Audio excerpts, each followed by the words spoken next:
when I was 22, I started seeing a guy I met on a dating app for a while. His name was Ethan. We went on about 4 dates over the course of a little over a month. At first, things seemed all right. Our first date was a quick coffee meetup, lasting less than an hour. More of a screening process to make sure he seemed normal. Our second date was at a nearby bar for some drinks. We both got a nice buzz, and it was a fun night. Our third date was dinner, and that was when I started questioning things, wondering if we really clicked or if there was something slightly off about him. The date ended with a kiss, the first and only time we kissed, so I convinced myself that since I let it happen, things must have gone all right. A couple of weeks later, we went on our fourth and final date. We went out for drinks again. This time, I went in with a less excited mindset, paying more attention to little quirks in his behavior that felt unusual. It's hard to describe exactly what I mean, but some of his mannerisms gave off antisocial and borderline unsettling vibes. He drank way too much and started getting really touchy-feely at the bar, trying to kiss me multiple times. I'm not a fan of PDA, especially not in a crowded bar. I politely turned down his advances, and after a few minutes I mentioned I was tired, heavily implying that we should leave. He asked for the check, paid it, and then we grabbed our coats and left. As we were walking to our cars, he suddenly stopped and bluntly asked if we could go home together. I said, "Not tonight, I'm really tired and have work tomorrow," which was a lie. He shockingly kept pushing, saying he could drive me to work in the morning and such. I found it absurd, whether he was drunk or not. I also didn't like the idea of him drunk driving home. At that point, I decided I wouldn't see him again. I got into my car in the parking lot across the street and started driving home slowly, since I had a couple of drinks in my system. I wasn't drunk, but I was extra cautious. I was also hyper-aware of my surroundings, scanning for cops, which is probably why I noticed the same car behind me, even after making at least 3 turns. At a stoplight, I realized it looked like Ethan's car. I texted him, "Are you following me?" He replied quickly, saying, "Yes, I just want to make sure you get home okay." I called him, but he wouldn't pick up. This was unsettling, to say the least. I pulled over and texted him to stop following me. I was fine. He stopped in the middle of the street for a moment, probably to read my texts, then drove off past me. He didn't reply again until I was home in bed. He sent, "I hope I didn't weird you out tonight. Sorry I got so drunk. Next time, we should do something more low-key like dinner at my place." I didn't respond. The next morning, he followed up with, "Oh no, is the vibe dead?" I still waited to respond. Not even 2 hours later, he sent a question mark. Finally, I decided to reply before it escalated further. I said, "Hey, I had a great time getting to know you, but I just think our personalities don't really click. I also really want to focus on myself right now. I hope you understand." That was when the angry texts started coming in. The worst one read, "No, I don't understand. You strung me along for 4 dates to tell me that. How about you pay me back for half of everything I bought for you then?" There were a few other messages that contained personal information, so I won't include them, but they were disturbing enough for me to block him. I thought that would be the end of it, but then I started receiving non-stop, no caller ID phone calls. I ignored all of them until he finally seemed to get the message and stopped. The next day, when my parents weren't home, I got back from work to find a bouquet of flowers on the front step along with a card. The card was an apology from Ethan, asking for a second chance. He somehow knew where I lived. That disturbed me. In his mind, he must have thought this would come off as charming or sweet, but in reality, it was terrifying. I sent him a long final text telling him to never contact me again, or come to my house, or I would file for a restraining order. I kept his number blocked, so I never saw his response. I thought things were finally over. I couldn't have been more wrong. One night when I was home alone, I woke up to an odd noise. At first, I wasn't sure what it was, but then I realized it was coming from downstairs. I listened closely, and then I heard a door opening from somewhere outside my bedroom. Nobody was supposed to be home. Even in my groggy state, I immediately thought intruder. I slid off my bed and shimmied underneath it before calling 911. I texted my family, asking if anyone was home. Then my bedroom door opened, and footsteps came up the carpeted stairs. Silence. My whole room was carpeted, so I couldn't hear any movement. Then I heard my dresser drawers opening. I held my hands over my mouth to quiet my breathing. My heart was pounding. I heard a man's voice mutter under his breath, "God damn it." In that moment, I thought, wait, that sounded like Ethan. I still didn't move. I heard more rummaging sounds as he went through my things. Then, the bed shifted slightly as he sat down.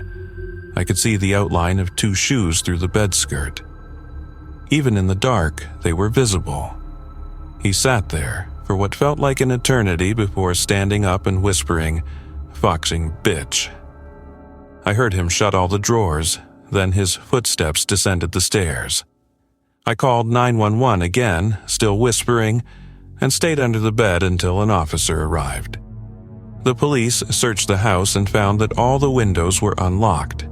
The dining room window, big enough for someone to crawl through, was open. I gave a statement, received a report number, and the officers left. The next day, my parents and I went to the police station with my report number, providing screenshots of messages, including him admitting he followed me home. They said they'd investigate, but with no solid proof it was him inside the house, it was difficult. However, I successfully obtained a restraining order against him and was advised never to contact him again. Thankfully, he never did. But until I moved out of my parents' house, I always felt uneasy, fearing he might still be lurking. Even today, I sometimes worry he might find out where I live.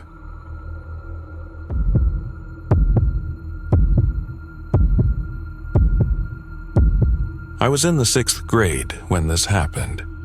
This all started on the week of Halloween, when I would stay after school to help decorate a haunted house for my school's Halloween carnival. I often got to stay and fool around with some of my friends while getting awarded with pizza for helping decorate. Along with my friends, there was also this other kid who would stay late. I'll call him Jake. We had gotten along for the entirety of the time that we would stay after school, and he never once gave me any reason to feel uneasy around him.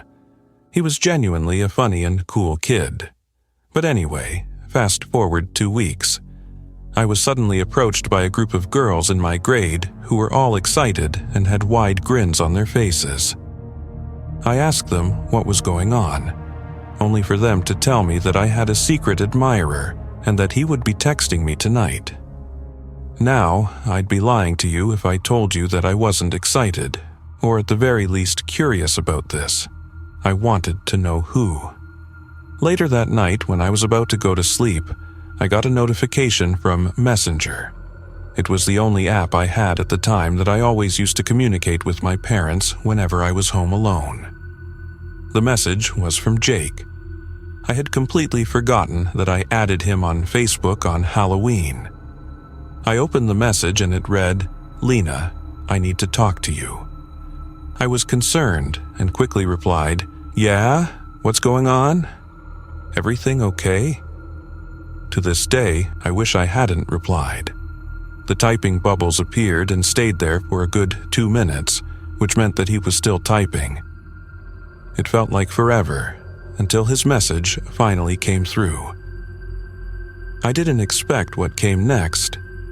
In a long paragraph, he confessed his love for me, and how I'd been driving him crazy since Halloween. He also proceeded to explain how he tried to impress me during recess and phys ed with his soccer skills, but that I never seemed to notice him. He said that he was growing tired of being ignored, and it ended with, "I want you to notice me.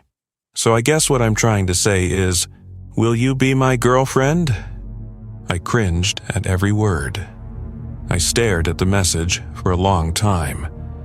What the hell? I barely even know this kid, and I drifted apart from him a long time ago.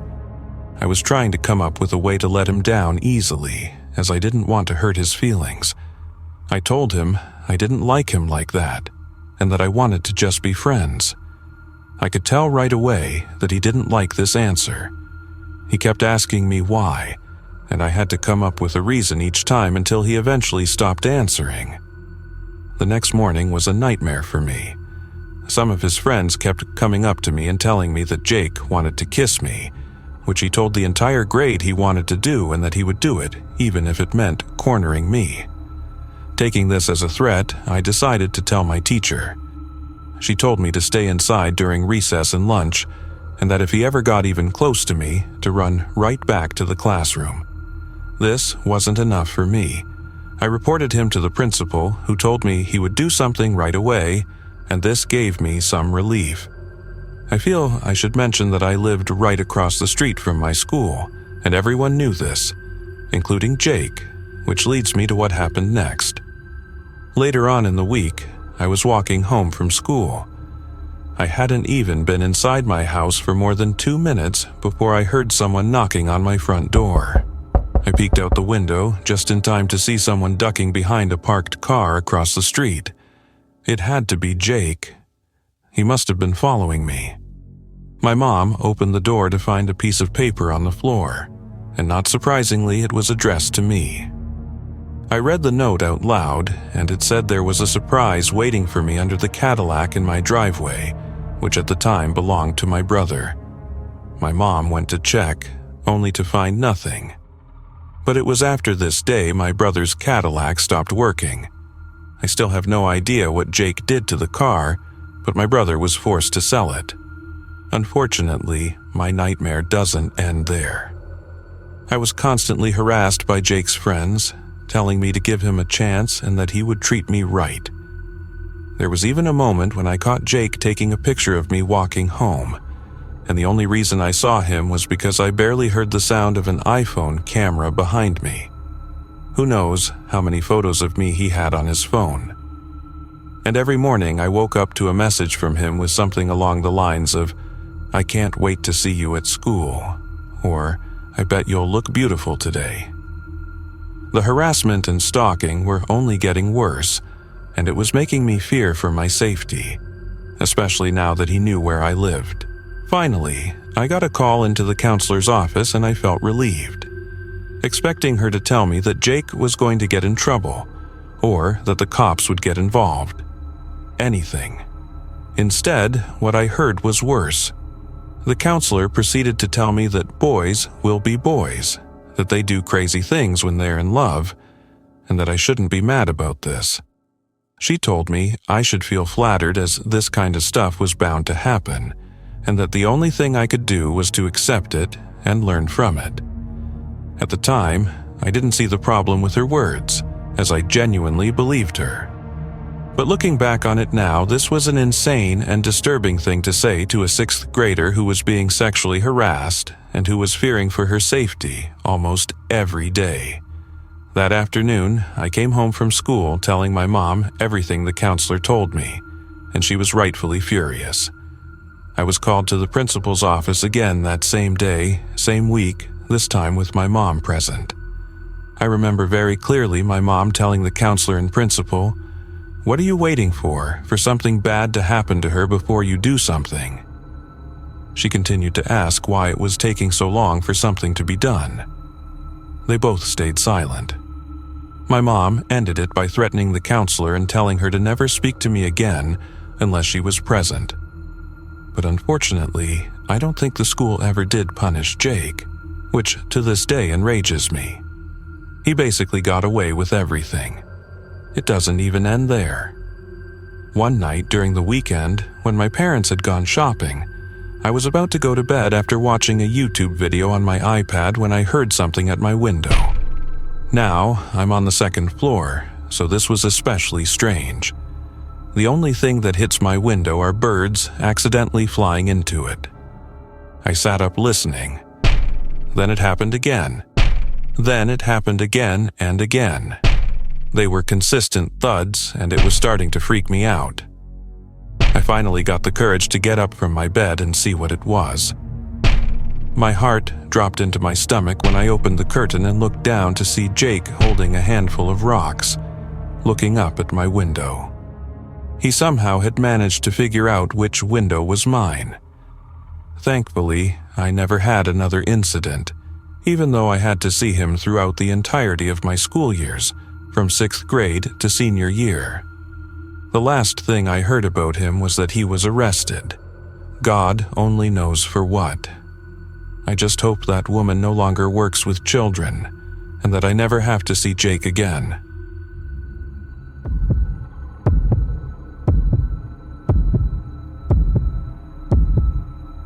I want to stay as anonymous as possible with this. This was a very serious occurrence that I have PTSD about, and unfortunately, it scarred me. I'm changing all towns and names in this story, so there's no way it gets traced back to me. I've been a very reclusive person most of my life. It started at a young age. Even in my early school years, my teachers would tell my parents I had antisocial behavioral problems. I would even be included in some of the, I guess you would say, special 20-minute classes for speech and behavior in elementary school. At the time, I didn't comprehend why I was being brought there while the rest of my class wasn't. Middle school was when the pressures of the social hell that school has really started to set in. Kids started forming their friend groups, and that only carried over into high school and got worse. I never had learning disabilities or anything. I just had social issues, which I've gotten better as I've grown older, but I would still consider myself an awkward, introverted person. However, I've made my close friends, and I'm grateful for that. But now, let's talk about girls. Of course, being a social recluse comes with having trouble with the ladies. Honestly, not to get too graphic, but, it means something to my story. I lost my virginity at 21. That's a bit late, I'd say. This was at the age of 23. I moved out of my parents' place already. I had been working a high-paying job in my field for a couple of years at that point already, and I bought a townhouse in my hometown. It was pretty affordable, but a nice and big townhouse. I don't live there anymore, but it was 2 floors. It was the kind of place that would impress girls at 23 if you owned it. So one day, swiping on Tinder, I matched a pretty decent-looking girl. I'll call her Sarah. We went on a date at a nearby restaurant for dinner. I was a little in my head, thinking she was judging me or I was acting awkward, and by the end of it, I felt like she'd never want to see me again. But when I was in bed after getting home, she told me she really liked me and had fun, and I was ecstatic, honestly. So we went on a second, third, and fourth date, and honestly, things felt great after I got out of my head. We became boyfriend-girlfriend fairly quickly, but the honeymoon phase didn't last forever. When you first start seeing someone, you get excited anytime they text or call you. You crave the attention because, ideally, it's a two-way thing. But slowly, I started feeling as though she was texting me maybe a bit too much.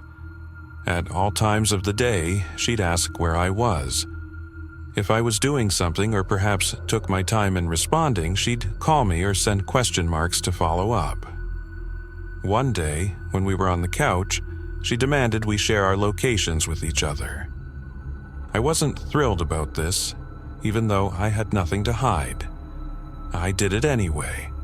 So, we're a couple of months into the relationship, our location shared, and this is where things went really sour. She'd start asking me why I was at Jake's house and not answering her texts.